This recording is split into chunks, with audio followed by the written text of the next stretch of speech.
Morning class 8th. We are going to continue exercise 8.3 from sum number 5. Vasudevan invested rupees 60 Vasudevan ने 60,000 rupees invest किए 12% rate पे, ठीक है। Compounded half yearly है। It means rate को 2 से डिवाइड करेंगे और टाइम को नंबर ऑफ पीरियड 6 मंथ में कन्वर्ट करेंगे। तो कहते हैं उसको 6 मंथ्स के बाद कितना इंटरेस्ट मिलेगा और 1 ईयर के बाद कितना मिलेगा। तो पहले हम 6 मंथ्स के बाद का निकालेंगे। फर्स्ट पार्ट हमारा क्या है, आफ्टर 6 मंथ। इसमें प्रिंसिपल हमें कितना गिवन है, 60,000। रेट हमारे पास कितना है, 12%, ठीक है। तो ये आफ्टर 6 मंथ है तो रेट को 2 से करेंगे डिवाइड, ठीक है। टाइम कितना है हमारे पास, 6 मंथ। इसका मतलब नंबर ऑफ पीरियड कितने हो गए, 1। हम इसमें जब हाफ ईयरली होता है तो नंबर ऑफ पीरियड चेक करते हैं ना, 6 मंथ के कितने हैं। तो इसमें नंबर ऑफ पीरियड कितना हो गया, 6 मंथ का 1, ठीक है।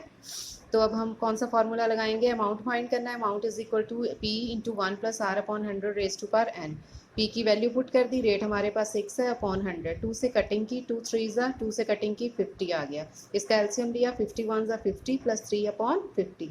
तो ये आ गया 60,000 मल्टीप्लाई 53 अपॉन 50। इसकी कटिंग कर दी, 0 से 0 कैंसिल, 5 को इससे कैंसिल किया तो ऊपर आ गया 1200।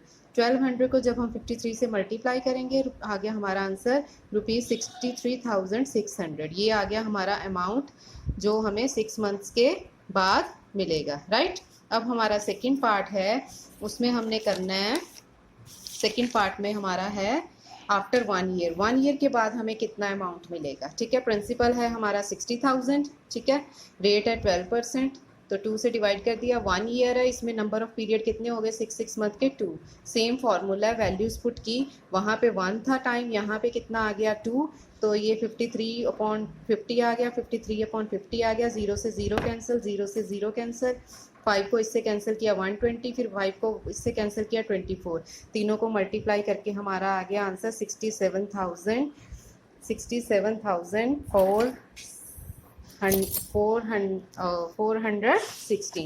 यह आ गया आपका आंसर सेकंड पार्ट का कि 1 ईयर के बाद कितना अमाउंट मिलेगा, राइट।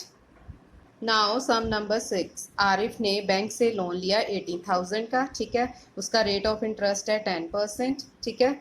तो डिफरेंस निकालना है कि उसने 1.5 ईयर के बाद जो लोन है वो रिटर्न किया, तो उसको जब कंपाउंडेड एनुअली लगा था, ठीक है। इंटरेस्ट जब कंपाउंडेड एनुअली लगा है और इंटरेस्ट जब उसको कंपाउंडेड हाफ ईयरली लगा है। जब उसे एनुअली लगा और हाफ ईयरली लगा है, दोनों में हमने क्या निकालना है, डिफरेंस निकालना है, ठीक है। तो ये भी सम इजी है, सेम है। जब हमें एनुअली लगा है, जब हमें कंपाउंड इंटरेस्ट है एनुअली है, तब हम कौन सा फॉर्मूला लगाएंगे। प्रिंसिपल हमें गिवन है, रेट गिवन है, टाइम कितना है 1:1/2 ईयर्स। ये फिर आगे आपका टाइम होल नंबर के साथ फ्रैक्शन है। इसमें मैंने बताया था कौन सा फॉर्मूला लगाना है। Amount is equal to P into 1 plus R upon 100। पहले हमने होल पार्ट की वैल्यू लेनी है, होल पार्ट में 1 है। उसके बाद सेम फॉर्मूला लेना है, रेट को जो फ्रैक्शन पार्ट है उससे मल्टीप्लाई कर देना। फ्रैक्शन पार्ट 1/2 है तो रेट को 1/2 से मल्टीप्लाई कर देना है। सभी की वैल्यूज पुट कर दी, ठीक है। जैसे आर की प्लेस पे 10 पुट किया, 10 को 100 से कट किया 10 आ गया। आर की प्लेस पे 10 पुट किया, 10 को 2 को 10 से कट किया 5, 5 को 100 से कट किया 20, ठीक है। ये एलसीएम ले लिया, 10 1 ज़ा 10 1 11 अपॉन 10। 20 को इससे 21 ज़ा 20 प्लस 1 21 अपॉन 20। 0 से 0 कैंसिल, 0 से 0 कैंसिल, तो ये 2 से कैंसिल हुआ, 400 आ गया। तीनों वैल्यूज़ हमने मल्टीप्लाई की तो ये अमाउंट आ गया हमारा 92,400। ये है जबकि कंपाउंडेड जो इंटरेस्ट है कंपाउंडेड एनुअली लगा है। तो सेकंड पार्ट में हमने क्या करना है कि जब हमें इंटरेस्ट है जो कंपाउंडेड हाफ ईयरली लगा है, बाकी सारा सेम रहेगा, बस हाफ ईयरली है तो रेट को 2 से डिवाइड कर देंगे, ठीक है। रेट को 2 से डिवाइड और टाइम को नंबर ऑफ पीरियड में कन्वर्ट कर लेंगे। टाइम कितना है 1.5 ईयर। इट मीन्स इसमें 6 मंथ के कितने पीरियड आ गए, 6 मंथ के 3 पीरियड आ गए। 1 ईयर में 2 पीरियड आ गए, हाफ ईयर ये रहा। 6 मंथ के कितने पीरियड आ गए, 3। तो अमाउंट का फॉर्मूला यहाँ पे क्या लगेगा, P into 1 plus R upon 100 raise to power n. N की वैल्यू 3 पुट करेंगे, बाकी सारा सेम है, कटिंग सेम है बेटा। तो 21 की पावर 3 आ गई। इसको 3 टाइम्स मल्टीप्लाई किया, पहले ये तीनों जीरो पहले कैंसिल कर लो, 0 0 0, ये 3 जीरो कैंसिल हो गई। अब 2 को 80 से कैंसिल किया 40 आ गया, इस 2 को कैंसिल किया 20 आ गया, फिर इस 2 को कैंसिल किया तो 10 आ गया। अब ऊपर वाली तीनों सारी टर्म्स हम मल्टीप्लाई कर देंगे। ये हमारे आ गई अमाउंट जो कंपाउंडेड हाफ ईयरली है, ठीक है। कंपाउंडेड हाफ ईयरली में हमारी कितनी अमाउंट आएगी, 9,02,610, ठीक है। ये आ गया आपका सेकेंड पार्ट का आंसर। ये सारे सम बच्चे सेम है, सब में सेम फॉर्मूला है, बस स्टेटमेंट में थोड़ा सा चेंज है, राइट। 7 सम जो आपका है उसमें है मारिया ने इतने रुपीस बिजनेस में इन्वेस्ट किए 5% इंटरेस्ट पे, तो compounded annually, find the amount credit against her name at the end second year के एंड पे उसे कहते कितना जो है अमाउंट मिला सेकेंड ईयर के एंड पे, वो हमने निकालना है। सेकेंड ईयर के एंड में उसे कितना अमाउंट मिला, इट मीन्स हमने टाइम कितना लेना है, 2 ईयर्स। प्रिंसिपल हमारे पास 8,000 है, रेट 5% है, टाइम कितना है, 2 ईयर्स। अमाउंट का फॉर्मूला सेम है, टाइम जो है 2 ईयर्स है, वैल्यू 2 पुट कर दी, कटिंग कर दी, ठीक है, सेम कटिंग है। 5 को 20 से कट किया, 1/20 आ गया, इसको सॉल्व किया, 21 = 20 प्लस 1/20, ये 2 टाइम्स आ गया, 20 + 1 21/20, 2 टाइम्स आ गया। ये बेटा सेम है, इसलिए मैं थोड़ा आपको स्पीड से समझा रही हूँ क्योंकि सारे में सेम है, कैलकुलेशन है, फॉर्मूला सेम है, ठीक है। आपको मेथड पता चल गया है। 0 0 कैंसिल, 0 0 कैंसिल, 2 को 80 से कैंसिल किया 40, 2 को 40 से कैंसिल किया 20, तो ये तीनों मल्टीप्लाई किए, आंसर आ गया 8,820। इट मीन्स मारिया को जो है अमाउंट क्रेडिट लास्ट में 2 ईयर के एंड पे कितना अमाउंट देना पड़ेगा, ये जो आपका आंसर आया फर्स्ट पार्ट का 8,820। उसके बाद पूछा गया है कि मारिया को थर्ड ईयर में कितना इंटरेस्ट देना पड़ेगा, the interest for third year. Third year का हमने अकेला इंटरेस्ट निकालना है, ये बात ज़रा ध्यान से समझना।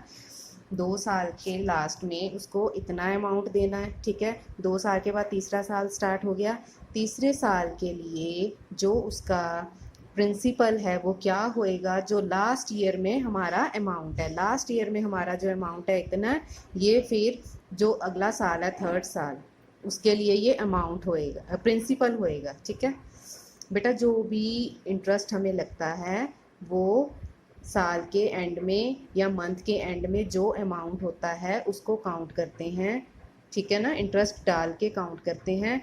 मंथ के लास्ट में या साल के लास्ट में जो अमाउंट होता है हमारा लास्ट अमाउंट होता है, नेक्स्ट मंथ में या नेक्स्ट ईयर में उसके ऊपर हमें इंटरेस्ट लगता है। नेक्स्ट मंथ या नेक्स्ट ईयर के लिए लास्ट वाली जो अमाउंट होती है वो प्रिंसिपल बन जाती है, ठीक है।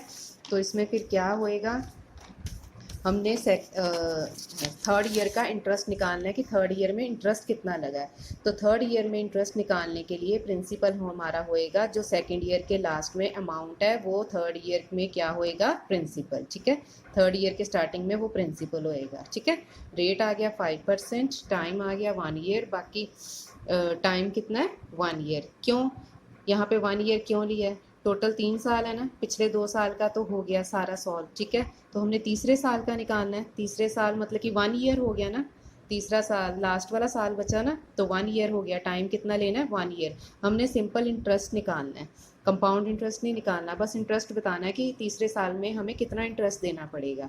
तो इंटरेस्ट आ गया P/R/T/100, इंटरेस्ट का फॉर्मूला लगा दिया, इसकी वैल्यूज़ पुट कर दी, प्रिंसिपल कितना आएगा 8,820, rate into time upon 100, cutting करके इसका आंसर आ गया ₹441।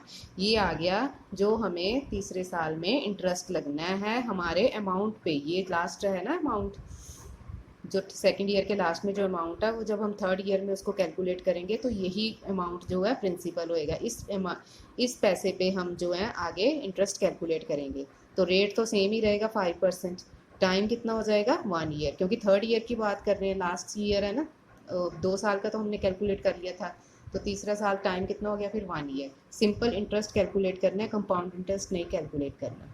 तो सिंपल इंटरेस्ट का फॉर्मूला लगा के ये आ गया आपका आंसर, राइट। अब ये आपके 7 तक सम्स हो गए हैं, इनको आप अच्छे तरह से प्रैक्टिस कर लेना स्टेटमेंट पढ़ के। Okay, thank you.